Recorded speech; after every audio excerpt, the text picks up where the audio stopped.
오늘 오후에 나눌 말씀은 부자 청년이 예수님의 말씀을 듣고 근심하고 돌아갔어요. 그 부자 청년이 근심하고 돌아간 후에 예수님께서 제자들에게 주신 말씀이 오늘 본문에 소개되어져 있습니다.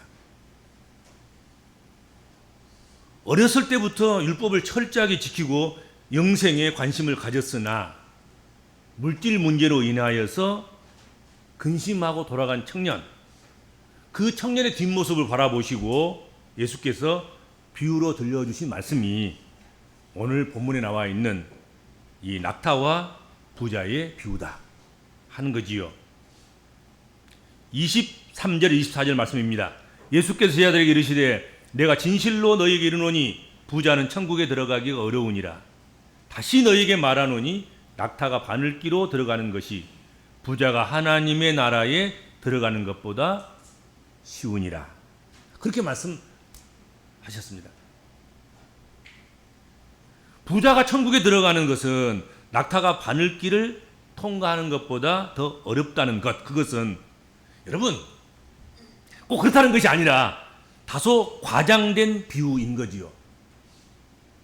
우리의 상상력을 키우고 또 이 메시지를 통해서 주시고자 원하시는 하나님의 뜻을 더 분명하고 확실하게 하시기 위해서 이렇게 과장된 것을 말씀하고 있는 거예요. 그렇죠. 꼭 그렇다는 얘기가 아니라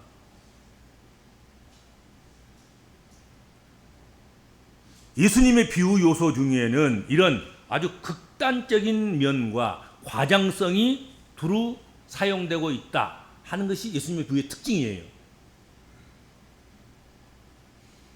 예수님께서 굳이 그렇게 하신 것은 예수님 시대에 주변에서 흔히 볼 수 있는 그런 사물 중에서 최고로 큰 것과 그리고 최고로 작은 것을 비유의 주제로, 재료로 사용하심으로 인해서 어떤 가치나 어떤 말씀의 중심의 그 혼동, 그것을 아주 그 여지를 없애는 거지요.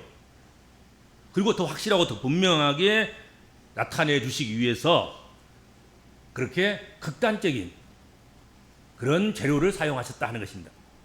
비슷한 거 하면 재봐야지 알지. 뭐 그러지 않겠습니까? 근데 낙타하고 바늘기 이것은 누가 봐도 어린아이가 들어도 농부가 들어도 어부가 들어도 과학자가 들어도 그렇잖아요. 눈이 어두운 사람이 들어도 눈이 밝은 사람이 들어도 어떤 사람이 들어도 확연하게 이것은 크고 이것은 작고 이건 분명하게 명확하게 분리가 되는 것이죠. 진리가 애매모호하면 안 됩니다. 뭐 오늘 오전에도 이야기를 잠깐 우리가 했습니다만은 말씀을 묵상했는데 모호성 이것도 아니고 저것도 아니고 그러면 진리를 우리가 붙잡는 데 있어서 혼란스럽단 말이에요. 진리는 좀 과장되더라도 이것 아니면 안 되는 거예요. 그렇죠? 그래서 눈 어두운 사람, 눈 밝은 사람이나 어떤 사람이나 확실하고 분명하게 이것이다 이렇게 지어줘야 하는 그런 것이죠. 진리가 불명확하면 안 되는 것입니다. 신앙도 그렇습니다. 애매모호하고 불명확한 신앙생활에는 항상 위험이 솟아리고 있다 하는 것입니다. 아주 깃발을 선명하게 나는 예수 믿는 사람, 나는 예수로 사는 사람 하고 소문나버리면 누가 그를 넘어뜨리려고 하지도 않아요. 저 사람 원래 예수쟁이니까 저러는 거야. 그냥 놔두는 거지요. 그런데 예수 믿는 쪽으로 갔다가 예수 믿는 안 믿는 쪽으로 갔다가 색깔을 이렇게 했다가 저렇게 했다가 불분명하면 유혹이 많은 거잖아요.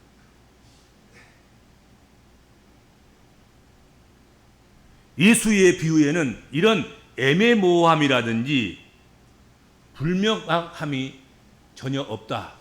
그것이 예수님의 비유의 특징인 거예요. 눈먼 자라도 낙타와 바늘기의 대소를 구분하는 데는 어렵지 않습니다. 그러면 구체적으로 오늘 비유에서 사용되는 재료들을 자세하게 살펴보도록 하겠습니다. 첫 번째로 낙타의 문제인데요.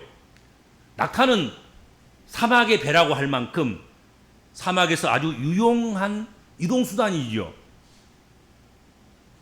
몸 자체에 가지고 있는 수분만으로도 사막에서 3일 동안을 물을 마시지 않아도 견딜 수 있습니다. 크기도 크고 힘도 셉니다.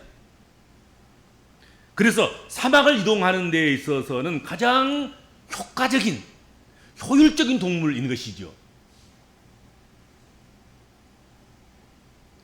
그리고 낙타는 고기는 식용으로 먹고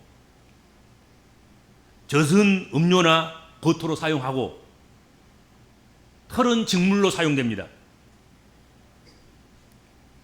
그리고 무거운 짐을 나르는 수단이 되기 때문에 사막에서는 없어서는 안 될 아주 중요한 가축인 것이죠. 그래서 우리는 사막 그러면 낙타부터 생각하잖아요. 그렇죠? 그리고 두 번째로 오늘 등장하고 있는 바늘귀. 바늘귀는 바늘의 위쪽에 있는 실을 꿰기 위한 작은 구멍입니다. 바늘 구멍이라고도 하는데 요즘은 바늘귀라는 말보다도 이제 바늘 구멍이라고 더 일상적으로 쓰지요. 근데 원래는 바늘귀죠. 바늘귀. 바늘귀 또는 바늘구멍은 그 자체로 매우 작기 때문에 이 바늘귀가 크면 바느질이 안 되는 거지 않습니까? 바늘귀가 걸려가지고 도대체 그냥 빼려면 힘들고 넣으려면 힘들고 그러니까는 안 되죠. 그냥 바늘귀가 크면 바늘이 부러지기도 하고 일이 더디기도 하고. 그래서 얼마만큼 바늘귀를 날씬하게 구멍을 작게 해서 잘 드나들도록 하느냐, 마찰이 없게 하느냐, 그게 가장 중요한 거죠. 그렇죠? 그래서 할 수만 있으면 바늘을 날카롭게 하고 바늘귀를 작게 만드는 거지요. 바늘귀 또는 바늘구멍은 그 자체로 매우 작기 때문에 취업시험이나 대학 입시에서 치열한 경쟁을 뚫고 들어가기가 그만큼 어렵다는 것을 비유할 때 흔히 사용하지요. 아이고 이번에 공무원 시험 이거 바늘귀야. 이번에 대학 시험 이거 아이고 이거 바늘구멍이야. 이건 얼마나 어렵고 얼마나 힘든지 이거 도저히 불가능해. 이런 표현들을 쓰지요. 그다음에 세 번째로 등장하는 사람인 것이 뭐냐면 부자인 것이죠. 여러분 돈 좋습니다. 여러분들 돈 누가 나쁘라 그럽니까? 돈 싫어하는 사람이 어디 있어요? 돈 좋은 것입니다. 돈이면 죽는 사람도 살리고 돈이면 귀신도 부른다 그러잖아요. 돈의 힘을 절실히 느끼는 세상에 우리는 지금 살고 있습니다. 우리는 자본주의 살고 있는 거지요. 돈의 가치, 돈의 힘을 모르는 사람은 아무도 없겠습니다. 그렇죠? 요즘 어린 아이들도 먼저 경제 공부 하나도 안 했어도 작은 단위 돈부터 시작해서 큰 단위 돈까지 알아요. 그래가지고 큰 단위 돈 주면 좋아라 그러고 작은 단위 돈 주면요 별로 관심도 없어요.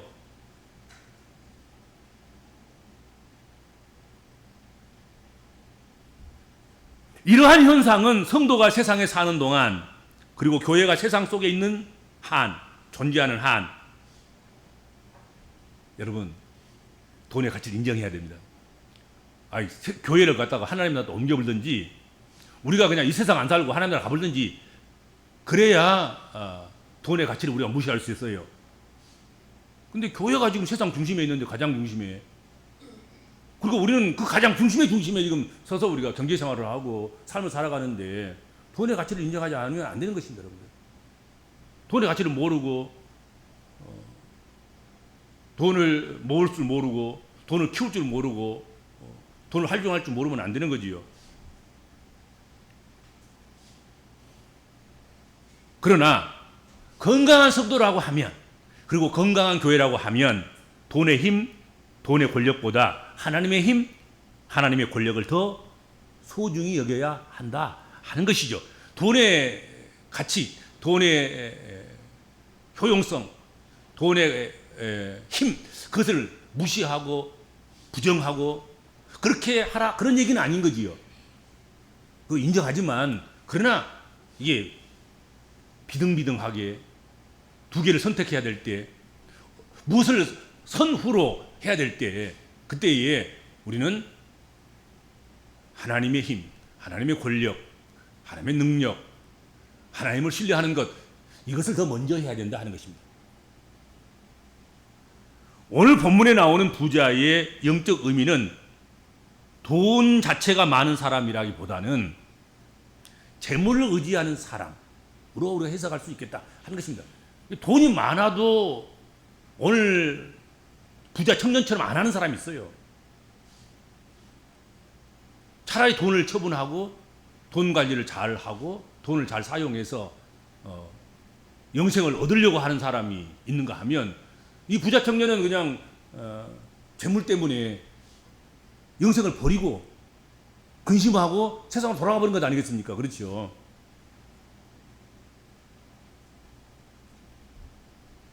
부자나 가난한 사람이나 또는 적당하게 가지고 살아가는 평범한 사람이나 하나님보다 재물을 더 의지하는 사람은 영생의 축복을 받지 못한다는 사실, 그것을 경고하기 위해서 부자가 등장하고 있을 뿐이에요.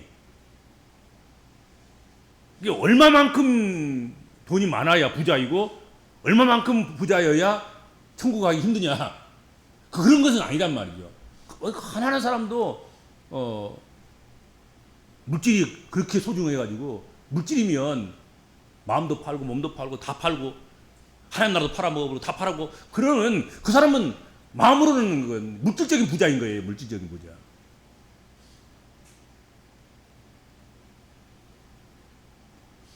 그러니까 어떤 사람이든지, 평범한 사람이든지 평범하지 않는 사람이든지, 큰 부자든지 적은 부자든지 또 부자든지 가난한 사람이든지 하나님보다 재물을 더 의지하는 사람, 그 사람을 오늘 선정하고 있는 부자의 이런 개념에 집어넣어야 옳다 하는 것입니다.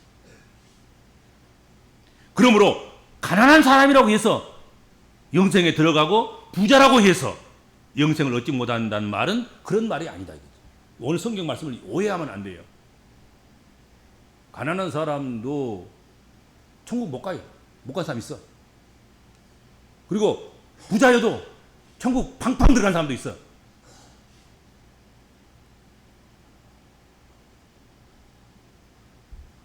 다만 부자들의 경우 재물이 많기 때문에 그것에 의존하는 정도가 가난한 자보다 훨씬 지나칠 가능성이 많기 때문에 그것을 경고하는 것이죠. 부자 중에도 멋진 부자들 얼마나 많은데, 부자 중에도 선한 부자들 얼마나 많은데, 꼭 못된 부자만 여러분 그게 중복할 필요는 없어요. 세상에 선한 부자도 많고 멋진 부자도 많고, 가난해도 아주 못쓸 그런 깍쟁이 가난뱅이도 있어요. 천국에 못 가는 거예요, 천국은. 그러니까 가난하냐 부자냐의 기준이 아닌 거예요. 지금 이 문제는 물질을 얼마나 의지하느냐 안 하느냐의 문제인 거예요.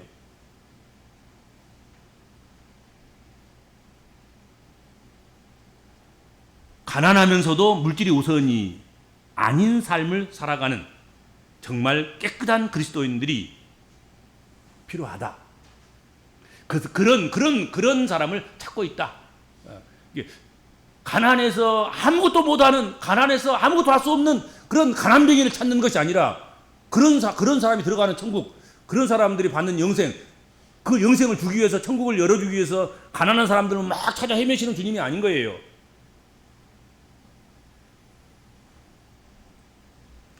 그러므로 부자는 단순히 경제적으로 풍요로운 자만을 의미하고 있지 않다.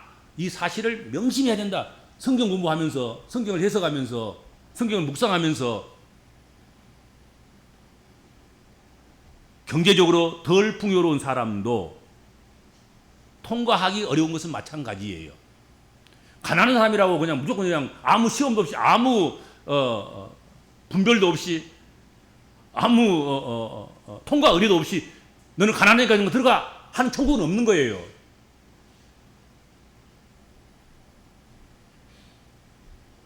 경제적으로 부자라고 해서 바늘길을 통과하기 어려운 것이 아니라 부자 인내하고 돈으로만 모든 것을 해결하려고 하는 이 황금만능주의자들에 대해서 경계하는 것이고, 또한 가난한 자일지라도 황금만능주의에 빠져서 살아간다면 역시 가난한 자이지만 오늘 성경에 나와 있는 부자 부류에 속한 사람이다 하는 거지요.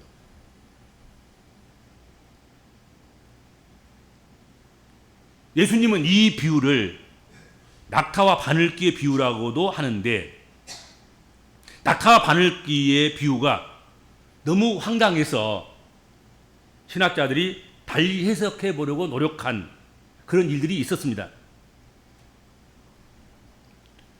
낙타는 헬라어로 카멜론인데 비슷한 철자로 굵은 밧줄이라는 뜻을 가진 카밀론이라는 말이 있어요. 그러니까 이것을 혼동한 것이 아닌가 그런 판단도 하고 그런 신학적인 접근도 하고 뭐 그러지요. 또 하나는 예루살렘 성전의 문을 들어가는데 특별히 예루살렘 성전 문에 바늘기에 해당하는 작은 문이 있었다고 해요.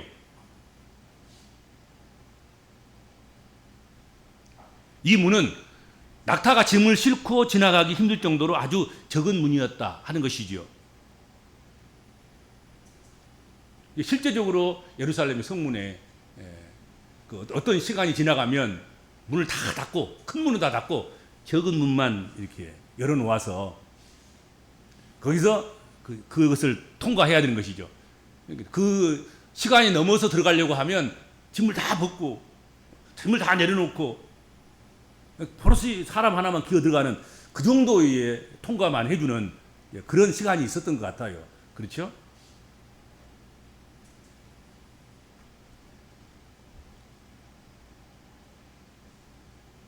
또 이 바빌로니아 탈무드에 보면 낙타와 바늘기라는 말이 코끼리와 바늘기로 기록되기도 했다 하는 것이지요.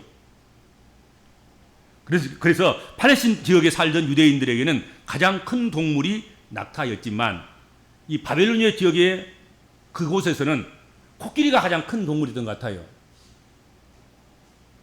그래서 성서를 해석할 때 너무 지나치게 이성을 개입해서 오륜이 잘못이니 또 자기 문화권 속에서 자기 문화만 생각하면서 성경을 해석하는 것, 그런 것들은 바람직스러운 일이 아니다. 그런 것을 우리가 이해하면 좋겠다 생각이 됩니다. 시인이 시를 쓸 때 어떤 시어를 쓰느냐, 그것은 시인의 재량권이에요. 예수께서 비유를 말씀하셨는데 이것은 되고 저것은 안 되고 그것을 정해주는 것은 독자들이 아니란 말이죠. 복음서를 읽어야 할 사람들이 그걸 정해준 게 아니에요.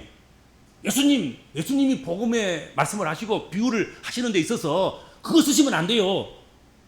그거 온당치 못해요. 뭐 그런 것을 사용하셔서 비유를 하십니까? 시인은 마음껏 자기 시를 만드는 데 있어서 시어를 가져올 수 있어요. 동양에서도 가져올 수도 있고 서양에서도 가져올 수도 있고, 그렇죠? 과장되게 표현할 수도 있고, 뭐 은유나 직유나 뭐 비유나 이런 것들이 전부 다 과장된 거예요. 과장법이 가장 많을 거예요. 그렇죠?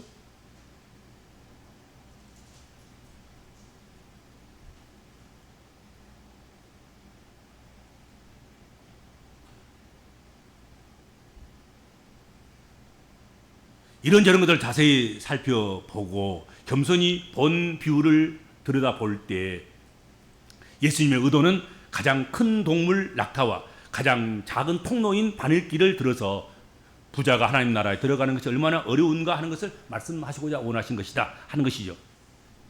또 한 가지 유념해야 될 것, 그것은 예수님께서 비유로 낙타와 바늘기를 사용하시면서 사회나 사람들을 부자와 가난한 자로 갈라치기 위해서, 가르기 위해서 이 말씀을 하신 것이 아니다 하는 것입니다.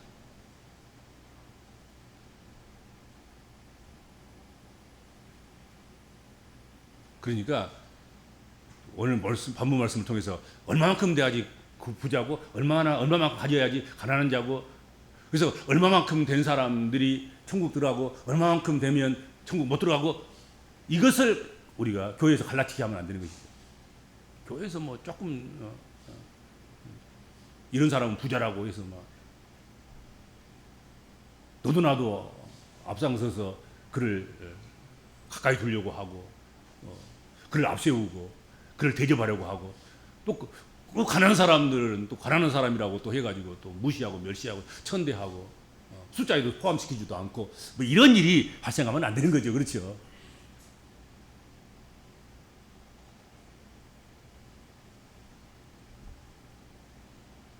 우리가 이미 보았듯이 부자와 거지 라사로의 비유가 성경에 있어요. 예수님께서 가르치고자 하는 교훈은 부자를 증오하고 가난한 자를 두둔하는 것이 아닙니다. 부자는 재산이 많기 때문에 음부에 간 것이 아니에요. 거지 라사로는 소유가 작기 때문에 낙원에 간 것이 아닙니다. 이거 오해하면 큰일 납니다. 내세에서 이들의 처지가 달라진 것은 이 세상에서 부자는 연락하는 생활을 한 거예요. 잘 먹고 잘 산 거야.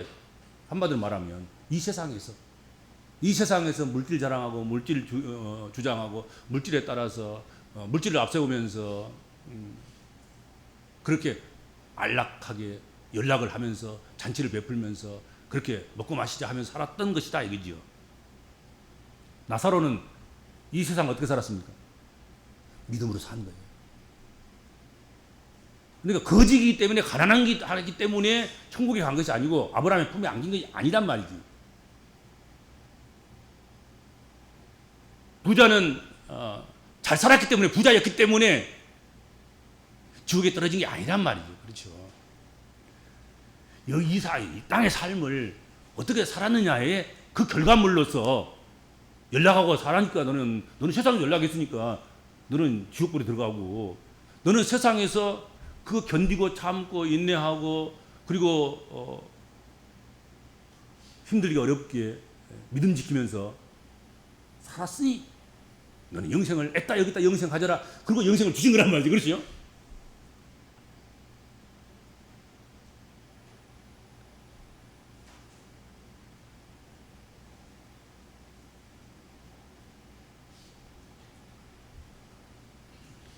그러니까 오늘 본문 말씀과 지난 시간에 보았던 그 말씀과 그리고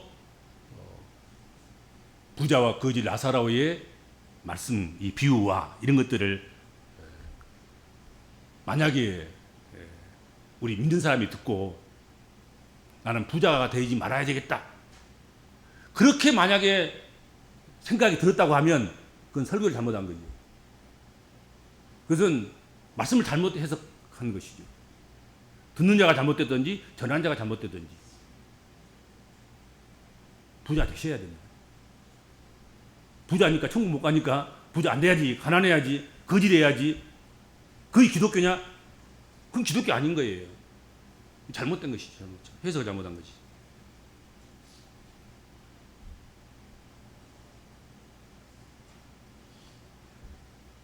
이 비유를 통해서 난 부자가 되어서는 안 되겠구나 하고 생각하는 그것은 예수님의 의도를 잘못 파악한 것입니다. 그리고 전하는 자도 부자 되지 말라고 전하는 것은 잘못 전달하는 것입니다. 구원으로 인도하는 문은 좁은 문인데 교만과 자기 만족으로 살찌워진 사람이 들어가기는 더더욱 좁은 문이라는 것을 알려주시는 거예요. 그렇죠? 부지런히 헌신하고 부지런히 절제하고 부지런히 제한적인 그런 삶을 살아가면서 믿음을 지키면서 그렇게 살아가는 사람도 이 날씬한 발육기 들어가기는 어려운데 맨날 먹고 마시고 팽팽 놀다가 살만 찌워가지고 그리고 게으르게 살다가 그렇게 발육기를 들어가려고 하면 쉽겠냐? 더 어렵지 않겠느냐 그 말이거든요.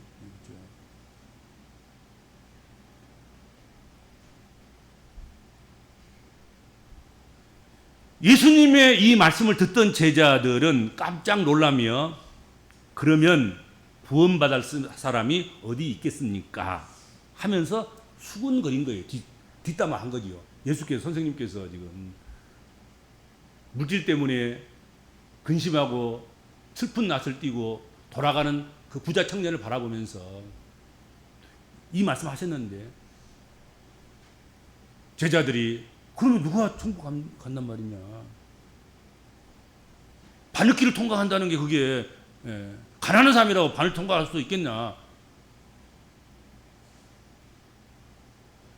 그때 예수께서, 하나님께서는 바늘길을 만드시는 것이 못 들어가기 위해서 바늘길을 만든 것이 아니라 정말 들어갈 사람이 들어가도록 하기 위한 것이다 이거지. 아까도 이야기했지만 바늘기가 작은 것은 바늘이 부러지거나 바늘이 마찰력이 커서 바늘질을 하기 어렵거나 또 바늘질을 하다가 오히려 천을 상하게 하거나 그런 일이 없도록 하기 위해서 바늘기를 작게 만든 것이에요. 그것은 유용하기 위한 것이고 유익하게 한 것이고, 그렇죠. 바느질을 잘하기 위한 것이고, 바느질해도 바느질 태가 나지 않고 원래 천 그대로의 모습처럼 그렇게 유지하기 위한 방편인 거예요. 그러니까 예수께서 바늘기 이야기하는 것은 못 들어가는 사람들을 걸러내서 못 들어가는 사람들을 나타내기 위해서 그렇게 한 것이 아니라는 것이죠. 그렇죠. 너희가 오해했도다. 그러면서 예수께서 그 수군거리는 제자들에게 하신 말씀 딱 한마디, 오늘 본문 말씀. 사람은 할 수 없으나 하나님은 하실 수 있느니라. 그렇게 말씀한 거예요. 그러니까 너희가 그렇게 생각하지 말아라. 아무리 바늘기가 작아도 하나님께서 하시려고 하면 얼마든지 수천만 명 군대를 동원해서 군대라도 통과할 수 있게 하신다. 그거 염려하지 말아라. 그렇게 말씀하신 것입니다. 그래서 여러분, 우리가 한 단어, 한 문장, 한 사물 여기에 목을 매달지 말고 그 의미를 살펴서 우리가 하나님의 뜻에 순종하고 하나님 말씀에 의지하고 하나님 말씀을 따라갈 수 있도록 힘쓰고 애쓰는 그런 그리스도인들이 되어야 될 줄로 믿습니다. 기도하겠습니다. 주님 은혜를 감사합니다. 주님, 우리가 이렇게 저렇게 분별하고 판단하고 해서 이것은 되고 저것은 안 되고 할 때에도 우리가 잊지 말아야 할 것은 우리 생각대로 되는 것이 아니라 하나님이 하시고자 하시면 되는 것임을 우리가 믿습니다. 어떤 것이라도 우리가 먼저 선을 긋고 우리가 먼저 되니 안 되니 그렇게 판단하고 그런 저희들 되지 않게 하시고 모든 것을 다 주께 의지하고 주께 맡겨서 주가 하시는 대로, 주가 역사하시는 대로 우리가 그 길을 따라가고 또 그 길에 서서 그 문을 통과하는 그런 하나님 백성들 되도록 인도하여 주옵소서. 예수님의 이름으로 간절히 기도하옵나이다. 아멘.